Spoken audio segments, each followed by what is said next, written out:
On Monday, January 9th, King's Dominion put out a video which was the second part in their series of Restore the Roar. If you're not familiar with it, back on November 7th, they released their first blog talking about Restore the Roar, and it turned out that it was a retrack for their old wooden coaster, Grizzly. Now, the new video, we're going to talk a little bit about what the new video said and a little bit of our thoughts about it. But first, before we get into that, I want to say that we've loved doing all these videos. We love putting together all this content that you guys seem to enjoy. Thank you for subscribing. Thank you for watching. We really appreciate it. But we've taken another step with our channel, and we've created a channel membership. Now, membership is a way for you, the viewer, to help us a little bit more in our journey to create better content, do more things for this channel. And what it is you set up a monthly membership, and we have like 2 different levels, very inexpensive. With that membership, you get extra perks. Extra perks? What kind of extra perks? Well, I will tell them. You guys get like behind the scenes, you get extra videos. So that may be something like a behind the scenes video. It might be something like a completely different video, a completely different vlog. Bloopers, because believe it or not, we actually mess up sometimes. He messes up, I don't, but he has plenty of bloopers. Yeah, definitely. So believe it or not, we actually mess up sometimes, and you don't see it because we want the video to look perfect, but it might be interesting seeing us mess up and have to do stuff over again. Believe me, it is very funny and entertaining, so you get to see stuff like that. And you get exclusive live chats that we might do, or live streams. Yes. So just something for you to think about if you want to support the channel in a new way. Just subscribing, just liking, just watching, all that stuff completely supports the channel, so we're very appreciative. But help a little bit more. Yeah, if you want to take the next step, you're more than welcome to. No obligation, no pressure, whatever. We still love all our viewers, at least 99% of our viewers. But anyway, let's get back to Grizzly, King's Dominion. They put out this video on Monday, January 9th, and the thing that first caught my attention is the transparency that King's Dominion has during this whole retracking and reprofiling process. Usually parks are very secretive when they're reimagining a ride. I wonder what I could be talking about. But King's Dominion is very open about it, and that's really cool, because they have people talking from the manufacturer that's redoing or retracking some parts of Grizzly Gravity Group. So they have people talking and saying what the changes are. They're very open about it, which is nice. We did a video on November 7th, and we predicted. Now, you just said that it's Gravity Group doing it. Now, we're not any geniuses predicting that it was going to be Gravity Group. I think most everyone predicted Gravity Group. A few people predicted RMC. I don't know if it was a joke or not. Probably. But not. A couple, because A, King's Dominion already has an RMC, and B, this was an obvious just kind of retrack. But I would say most people predicted Gravity Group. So it was confirmed that Gravity Group was the company that was doing the retracking and reprofiling of Grizzly.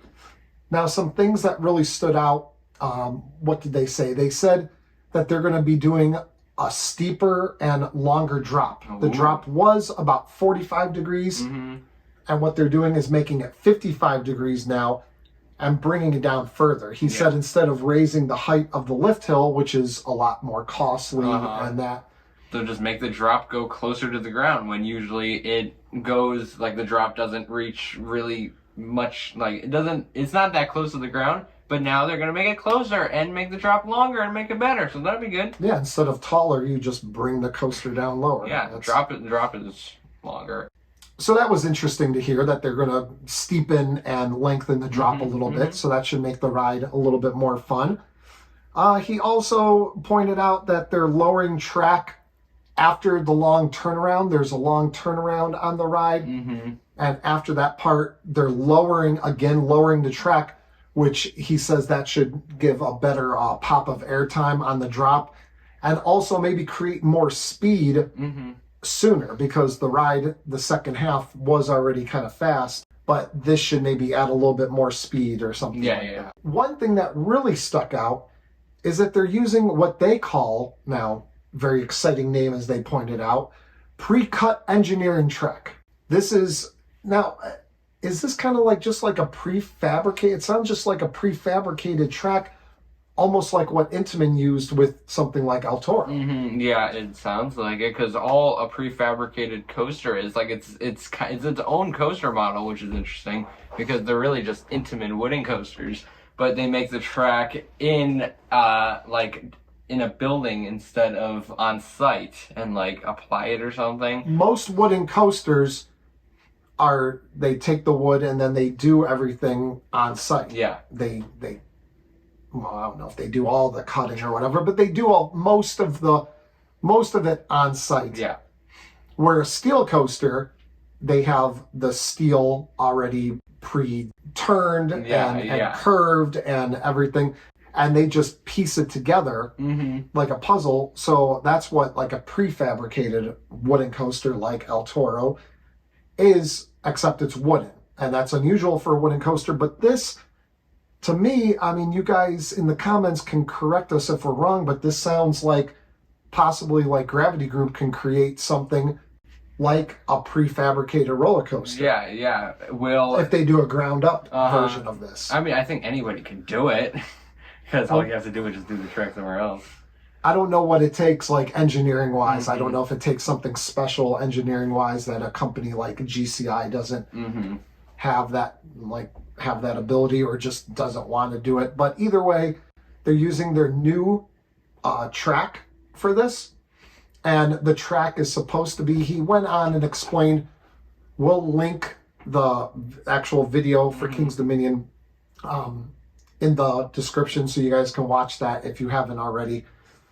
He talks about the track. He talks about like the pressure points or something where they change it. Most track is like this, where you can this is an iPad, so you can't really bend it, but they turn the track like that. I'm not an engineer, and I'm not. Yeah, I don't just watch the video and then they'll describe it a little bit better. But he said that because of this, the train and the track and the structure has less wear and tear and requires less maintenance. So this is something Gravity Group, I think, is going to maybe get onto something here, because like a park like Cedar Point, doesn't have a lot of carpenters and that, so that's why they don't really have like a big wooden coaster, because all the carpenters are backed by steel engines. So maybe something with less maintenance like this, maybe Gravity Group can build something and finally give Cedar Point that ultimate wooden coaster that we've wanted for a very long time. And that's really it, I think, as far, nice quick update. Yeah, I mean, they're retracking the ride, and it's gonna reprofiling. Yeah, and it's probably gonna be, some of the banks are gonna be a little different. Yeah, it's probably gonna be smoother and more exciting, and definitely sounds like it's gonna be a great ride. It was. Sounds like a winner. I liked it before, and maybe it will probably be better now. So. It hurt me before. Yeah. It hurt me, so maybe it won't hurt me this time if we get back down to King's Dominion, which we have to do because we haven't been there since 2018 or something. Yeah, the opening of Twisted Timbers, 2018. But that's it for this video. Thank you for watching. Remember to subscribe. Remember to like. Remember to comment and share it with every single human in the whole entire world. And we have a new thing. Join the channel and become a member. So there's a new thing to add on to the end of all of our videos. Yeah, you can either be what we call a studio member or a studio partner. There's 2 tiers. Both very inexpensive monthly membership fees or contribution or whatever. And so that's about it for this video. Thank you for watching. We'll see you guys next time on Beach Cliff Studios.